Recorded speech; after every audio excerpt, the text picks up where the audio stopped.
విశ్వశక్తి సహాయంతో డబ్బు, ఐశ్వర్యం మీ సొంతం చేసుకోండి. కేవలం 999 రూపాయలకి లా ఆఫ్ అట్రాక్షన్ వర్క్షాప్. తేదీ అక్టోబర్ 25. నమస్తే, నేను మీ మాధురి. రెడ్డి గారు ఈరోజు మాకు ఏ టెక్నిక్ గురించి చెప్పబోతున్నారు? 108 స్క్వేర్ అంటామండి. 108 స్క్వేర్. ఓకే. అయితే 108 అనొచ్చు, లేదా 108 స్క్వేర్ అనొచ్చు, ఏదైనా అనొచ్చు. సింపుల్గా మీకు ఇంతకుముందు థియరీ చెప్పాను ఒకటి. ఏం చెప్పానంటే, ఒక గుడికి వెళ్ళినప్పుడు 100 నిమిషాలు ప్రదక్షిణ చేస్తున్నాం అన్నాం కదా. సింపుల్ ఇలాంటి కాన్సెప్టే. ఇదేంటంటే, ఒక రోజుకి ఒక పర్టికులర్ టైంలో, అంటే ఒకరికి ఉదయం కుదురుతుంది అనుకోండి, బ్రహ్మముహూర్తం లాగా అనుకోండి. ఫర్ ఎగ్జాంపుల్, ఏదో 4 గంటలకు, 5 గంటలకు, 6 గంటలకు మీరు ఏదైతే కనుక రోజు కుదుర్చుకోవాలి, అది ఓకే కుదురుతుంది అనుకోండి. ఆ టైంలో 108 సార్లు మీరు బలంగా ఏదైతే కోరుకుంటారో, అఫర్మేషన్ లాగా ఏదైతే రాస్తామో ఆ అఫర్మేషన్ రాసుకోవాలి. 108 సార్లు రాసుకోవాలి. ఒక బుక్ ఏదైనా పెట్టుకోండి, పర్లేదు, ఓకేనా. పెట్టుకొని ఏంటంటే 108 సార్లు రాయాలి. అలా 108 రోజులు రాయాలి. అప్పుడు ఏమవుతుందంటే 108 సార్లు ఒక రోజుకి 108 రోజులు రాయాలి. అప్పుడు ఏమవుతుందంటే అండి, ఆ బలమైనటువంటి కోరిక ఏదైతే ఉంటుందో అది ఇప్పుడు మనకు ఏమంటారంటే, ఏదైనా సరే ఒక భక్తి కానీ ఏదైనా కానీ నరనరాలు జీర్ణించుకుపోవాలంటారు చూసారా, ఒక పదం అంటారు, నరనరాలు జీర్ణించుకుపోయింది నాకు ఆ శివుడు అంటే భక్తి, నాకు లేదంటే కనుక దేవుడు అంటే భక్తి నాకు, ఏదో ఒకటి అంటాం కదా. అలాగా మీ అఫర్మేషన్ కూడా నరనరాలు జీర్ణించుకుపోవాలి. ఆ జీర్ణించుకోవడానికి ఈ టెక్నిక్స్ అన్నీ కూడా, ఏ టెక్నిక్ అయినా అదండి, ఏంటంటే అది మీ సబ్కాన్షియస్ మైండ్కి తీసుకోవాలి. మీ సబ్కాన్షియస్ మైండ్ మిమ్మల్ని నమ్మాలి ఫస్ట్. మహేష్ బాబు గారు ఒక సినిమా ఉంది, అది బిజినెస్ మ్యాన్ అనుకుంటా, కరెక్ట్ గుర్తులేదు నాకు. ఆయన ముంబైకి వెళ్తారు. ముంబైకి వెళ్ళినప్పుడు వాళ్ళ ఫ్రెండ్ రూమ్లో స్టే చేయడానికి వెళ్ళినప్పుడు ఆయన ఏమంటారంటే, నేను ఒక డాన్ అవుతాను, ఏదో సంథింగ్ ఏదో అవుతాను అన్నప్పుడు, ఓకేనా, ఫస్ట్ ఆయన నమ్మడు. ఆయన మహేష్ బాబు ఫ్రెండ్ ఎవరితో ఉంటారో ఆయన చంపబెట్టి కొడతారు గట్టిగా. భయపడ్డావా అంటే, అవును మామ భయపడ్డాను మామ అంటాడు. అంటే, అరే నువ్వే నమ్మకపోతే నన్ను ముంబై ఎప్పుడు నమ్మాలరా, నువ్వే భయపడకపోతే నాకు ముంబై ఎప్పుడు భయపడాలంటాడు. ఓకే. అంటే ఏంటంటే, ముందు మనమే నమ్మకపోతే మనకి ఎలా వస్తుంది? రాదు. కాబట్టి ఏంటంటే మనల్ని నమ్మాలి. మనల్ని నమ్మడం ఏంటి సార్, మనం నమ్మే కదా మనం అడుగుతున్నాం.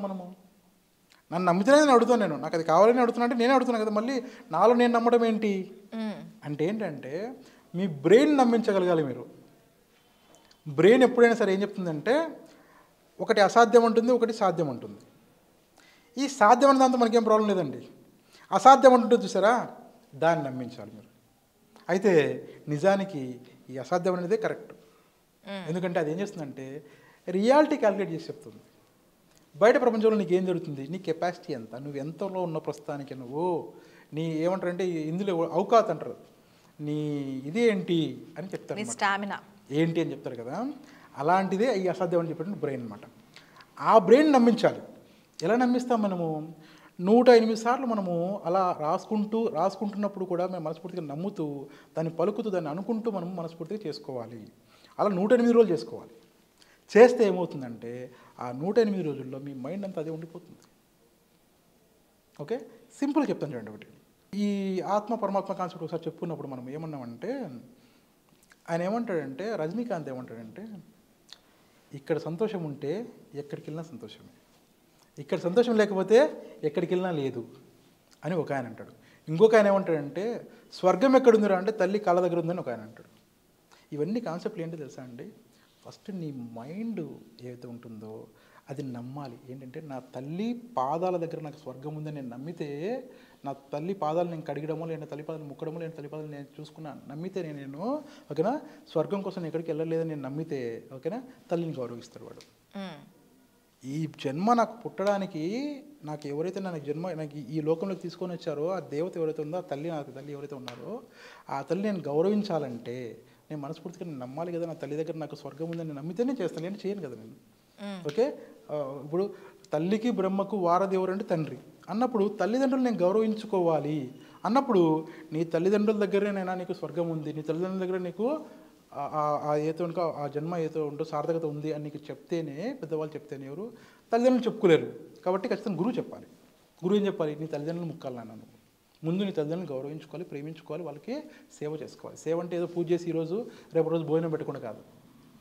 వాళ్ళు చనిపోయేంత వరకు, వాళ్ళ చివరి దశ వరకు కూడా మనము వాళ్ళని జాగ్రత్తగా చూసుకోగలగాలి. చేతనైనంత వరకు. ప్రతి ఒక్కరు కూడా బాధ పెడతారు ఏదో ఒక సందర్భంలో, మాట ద్వారా రాదని చెప్పను నేను, కానీ అట్లీస్ట్ అది కాసేపు కోపమే ఒక సెకండే ఉండాలి. తర్వాత మళ్ళీ వాళ్ళని ప్రేమ దగ్గర తీసుకుని అమ్మ తప్పు అయిపోయిందమ్మని చెప్పుకోవాలి, తినిపించుకోవాలి. అంటే పెద్దవాళ్ళు ముసలి అయిపోతే వాళ్ళు కూడా ఏమో తెలుసు పిల్లలు అయిపోతారు, చిన్నపిల్లలాగా చేయాలి, వాళ్ళని కూడా చిన్నపిల్లలకి ట్రీట్ చేసుకోవాలి తర్వాత, అలా చేసుకోవాలి. సో ఈ కాన్సెప్ట్ అంతా అదే అండి. ఏంటంటే ముందు నేను నమ్మితేనే నేను చేయగలను. ఇప్పుడు స్వర్గం నరకం ఉందనుకోండి, నాకు తెలుసా నిజంగా నేను చూశాను ఎప్పుడన్నా, ఎవరిని చూసారా స్వర్గం నరకం ఉందని? కానీ నమ్మకం. ఒక పెద్ద మహానుభావుడు ఎవరు చెప్పారు, గొప్ప వాళ్ళు పెద్దలు నా తల ముందు చెప్పారంటే ఆయన తప్పు చేస్తే నరకానికి వెళ్తావు, మంచి చేస్తే ఇంకా స్వర్గానికి వెళ్తావు అని అన్నారు. దాంట్లో కూడా సైన్స్ ఏంటంటే అండి, మంచి చేయడం అంటే ఏంటంటే, నేను ఆకలిగా ఉన్నాను అనుకోండి, నాకు ఆకలి బాగా తెలుసు అనుకోండి, ఓకే, ఎవరైనా ఒక వ్యక్తి కానీ ఒక ప్రాణి కానీ ఎవరైనా సరే ఆకలితో ఉంటే చూసి తట్టుకోలేం కాబట్టి మనం ఏం చేస్తామంటే వాళ్ళకి ఫీడ్ చేస్తాం, మనం ఏదో భోజనం ఇస్తాం మనం, ఓకేనా. ఆ యొక్క మానవత్వం పెరగాలని, అది జరగాలని ఏం చెప్పారంటే వ్యవస్థలో మంచి చేయాలి కాబట్టి 10 మందికి అవ్వాలి కాబట్టి. నీకున్న కెపాసిటీ నాకు ఉండకపోవచ్చు, మీరు సంపాదించుకునే శక్తి మీకు ఉండొచ్చు, నాకు ఉండకపోవచ్చు. ఇప్పుడు పూర్వకాలంలో వేటాడేవాళ్ళు, లేదా ఒక అడవికి వెళ్ళేసి వాళ్ళు పండ్లు ఫలహారాలు ఏతుంటే వాళ్ళు తీసుకొని సేకరించుకునే వాళ్ళు.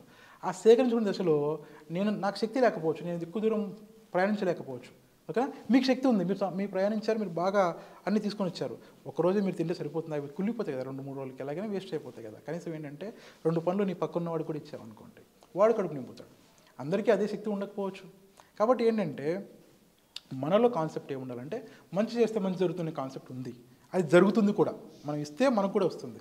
అయితే ఇలాగనే మీరు మనస్ఫూర్తిగా నమ్మితేనే మీరు ఇవ్వగలరు. అక్కడ నేను మంచి చేస్తే నాకు మంచి వస్తుంది నమ్మితేనే ఇవ్వగలరు, లేంటి ఇవ్వలేరు, ఇవ్వలేము. లేంటే నేను సంపాదించింది, నేను కష్టపడ్డది నేను ఎందుకు ఇస్తా అంటారు. కాబట్టి ఈ కాన్సెప్ట్ అంతా ఒకటే అండి. ఏం తెలుసా, మీరు డివోషన్లోకి వెళ్ళినా సరే, ఎక్కడికి వెళ్ళినా సరే, కాన్సెప్ట్ ఏంటంటే ముందు మీ మనసుని మీరు లగ్నం చేయాలంటారు, నమ్మాలంటారు. ఫస్ట్ ఆఫ్ ఆల్ భగవంతుని మీద లగ్నం చేస్తేనే మీకు అది అవుతుంది.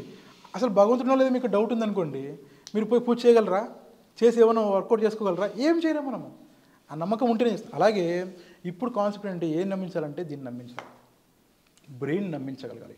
నమ్మించే ప్రయత్నాలు జరిగేటువంటి ఇవన్నీ ప్రాసెస్లు ఇవన్నీ ఏవైనా సరే, అప్పుడు మీరు ఏం చేయాలంటే దాన్ని నమ్మించడం కోసమని ఇవన్నీ చేసుకోవాలి. 108 సార్లు 108 రోజులు రాసుకోవాలి. రాస్తున్నంతసేపు మీరు ఏముండాలి, మీ మైండ్ అంతా ఇది నాకు జరిగింది అన్నట్టుగా ఉండి మీరు చేసుకుంటూ వస్తే కనుక 108 టెక్నిక్ మనకు వర్కౌట్ అవుతుంది. ఓకే రెడ్డి గారు, థ్యాంక్ యూ వెరీ మచ్.